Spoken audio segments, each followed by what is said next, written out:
Hiya. Right, picture 4. Right, this is obviously if you walk from out my door or my back door from the house, I walked along the garden right to the end to where the canal wall was. I've spent many a time sat there watching the boats go past, but especially the what do they call them? The rowing boat races. That was great.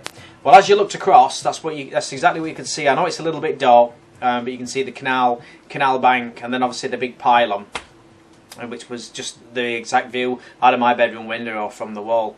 And yeah, I think this is where I've got most memories, because it's, you know, directly at our garden. It's quite strange standing on the tram lines taking this one, you know, as you know, knowing that that's where the house used to be. Anyway, I'll read on from what I've put from this one.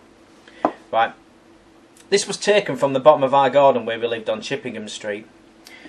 At the bottom of the garden, sorry, at the bottom of the garden where the house was, each yard of houses had 4 houses in it. A ginnel, as they used to call it, ran right through into the yard of 4 houses. Ours was on the left-hand side as you went through. I always remember the arch as you were going through the ginnel through the middle was always like, because it was curved at the top, and it always had all this like brickwork and whatnot, and the sun used to glaze on it, used to shine on it as you walked through, because the sun used to come the other way, and I used to run and stare upwards until I was dizzy and got to the other end. When you got through the other end of the ginnel, there was a stretch of rough concrete of which everybody shared. It kind of ran past the whole 4 houses. We were on the left, there was another house on the left, and obviously 2 on the right.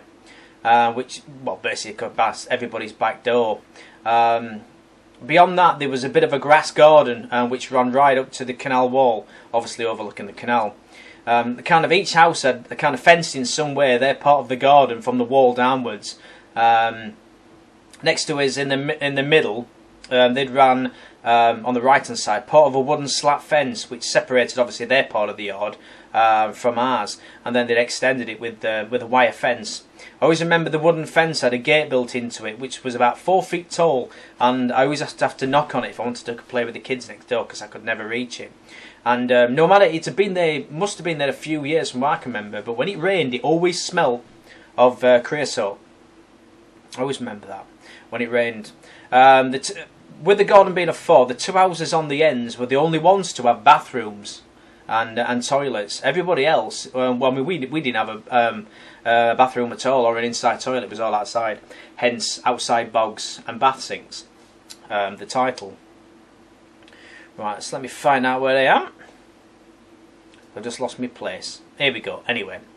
Right, so they had all like kitchens, which was like an add-on on the end, and then their extension was a kitchen, and then they had a little bit of a gap, and there was a toilet, their toilet, and then our toilet backed onto it, so it was like back to back.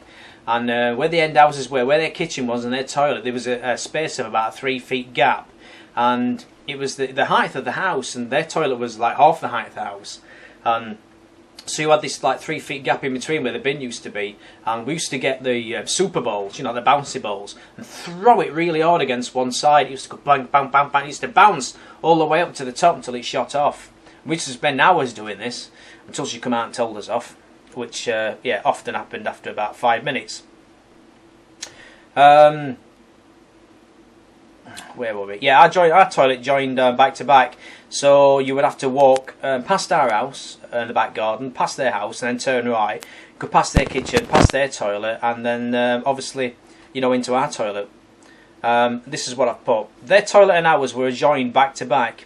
You would walk past theirs, which faced inwards towards the house, along the building, which ran around a wall, which was kind of L-shaped.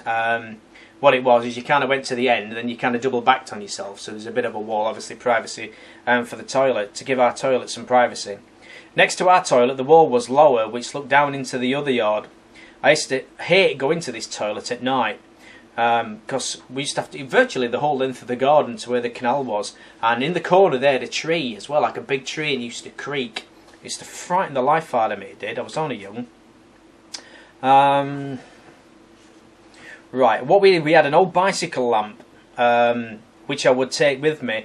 I would follow the lamplight along the walls, keeping my eyes kind of half shut, just in case I saw something, a monster or whatever, as you do, in the dark. The worst bit was going around the actual wall around the corner where it was kind of an L shape, because that's where it was pitch black. Here only the cobwebs in the corner and the bin could be seen in the lamp beam. The outside, the toilet door was green with a latch to open it.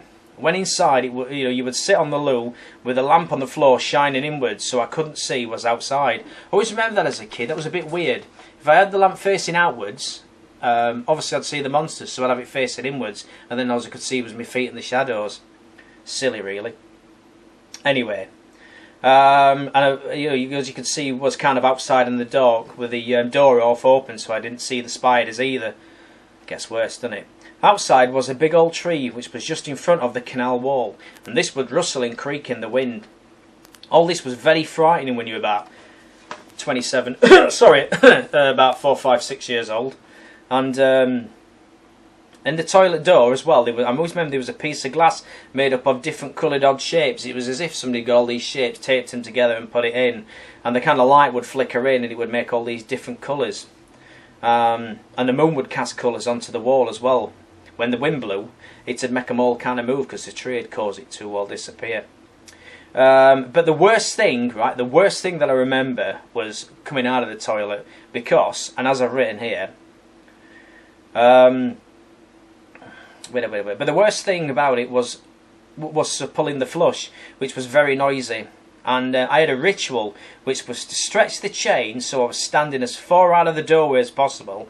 Then I'd pull the chain and I'd run, right, with one hand on my ear and the other, my shoulder on the other ear, because obviously I was holding the torch. And obviously this would all make sense. So I was one hand on my ear and the other covered with my shoulder. The other was holding the toilet roll or the torch or whatever. And I had this ritual. I had to get to the house and try and shut the door, right, and get it locked before the flush stopped, because if I didn't, I was convinced something was going to get me. Can't say no better than that. Right, okay, stand by for part 2 of this one, for the rest for the